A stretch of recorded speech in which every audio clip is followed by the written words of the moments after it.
Sir, Ramdas कदमांचं असं विधान आहे, बाळासाहेब ठाकरेंना उद्धव ठाकरे यांनी बदनाम केलेलं आहे आणि त्यामुळे त्यांची राजकीय कारकीर्द जी आहे महाराष्ट्रातून नेस्तनाबूत केली जाईल येणाऱ्या दिवसामध्ये.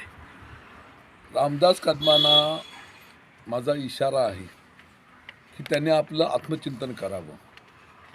वंदनीय शिवसेना प्रमुख बाळासाहेब ठाकरेंच्या आशीर्वादाने वाल्याचा वाल्मिकी झाला. कोण रामदास कदम? शिवसेना चार शब्द आणि शिवसेना प्रमुख नसते, रामदास कदम कुठं असता ह्याचा विचार त्यांनी करावा. शिवसेनेमुळेच आत्तापर्यंतच्या कारकिर्दीमध्ये शिवसेनेचे आमदार, शिवसेनेचे नेते, शिवसेनेचे मंत्री, विरोधी पक्षनेते ही सर्व पदं ही चार शब्द शिवसेनेमुळे मिळालेली आहेत. तर त्यांना विसरू नये असं मला त्यांना इशारा आहे. सर, त्यांचं असं दुसरं म्हणणं आहे की 50 खोकेचा जो आरोप केला जातो आहे हा सिद्ध करा, अन्यथा भांडी घासायला तयार राहा. 50 खोके एकदम ओके ही घोषणा प्रचलित आहे.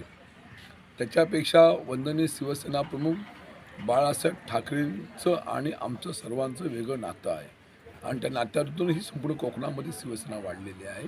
आणि चार शब्द शिवसेनेमुळेच रामदास कदम असतील, त्यांचे मुलगा योगेश कदम असतील, या सर्व मंडळींना जी आज मानाची पदं, सन्मान जो काय मिळालेला आहे तो चार शब्द शिवसेनेहून मिळालेला आहे. याचा त्यांना विसर पडू नये अशी माझी अपेक्षा आहे. महाराष्ट्र आणि बिहारनंतर आता मध्य प्रदेशमध्ये देखील काँग्रेसला मोठा फटका मिळतो आहे. ते कमलनाथ जे आहेत काँग्रेसचे ज्येष्ठ, हे आता भाजपच्या वाटेवरती आहेत. आता भाजपचा बद्दल मी काय बोलू?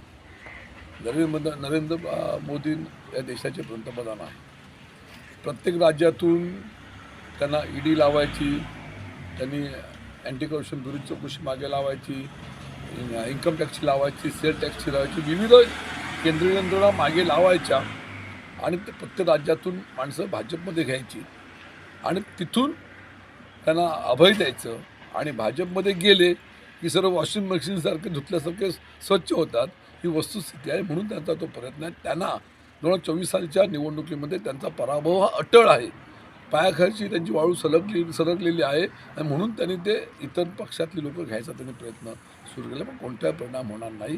जनतेने ठरवलेलं आहे की 2024 सालच्या निवडणुकीमध्ये भाजप आणि सरकारला पाडायचंच हा मनामध्ये निर्णय त्यांनी केलेला आहे. बरं, जे आता काँग्रेसवासी म्हणा किंवा राष्ट्रवादीचे जे भाजपमध्ये प्रवेश करतात, त्यामुळे पूर्वीचे जे भाजपचे निष्ठावान कार्यकर्ते आहेत त्यांना कुठेतरी अंतर दिला जातं आहे का? हे भाजपच्या मंडळानं समजलं पाहिजे.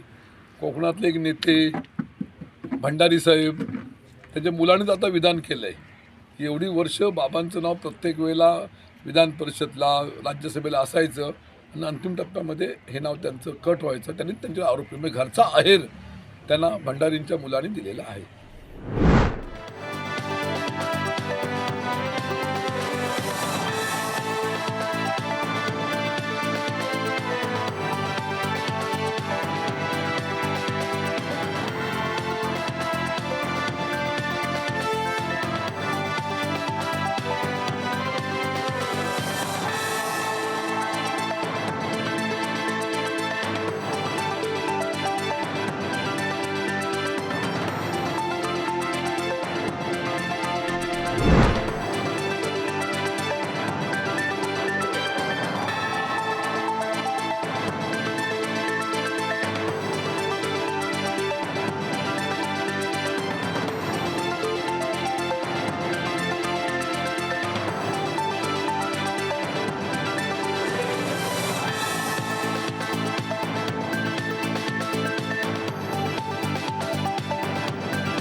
तारीखला शिवजयंती आहे.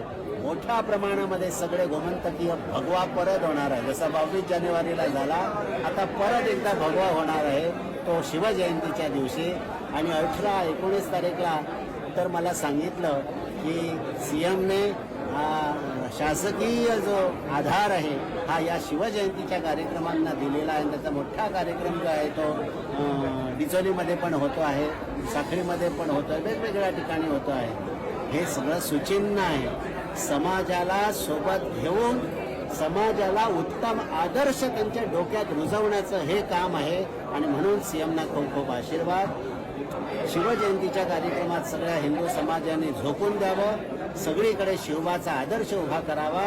हिंदवी स्वराज्याची स्थापना करण्यासाठी एका आईचा आशीर्वाद, एका भवानीचा आशीर्वाद घेऊन पुढे चाललेला हा शिवबा आहे.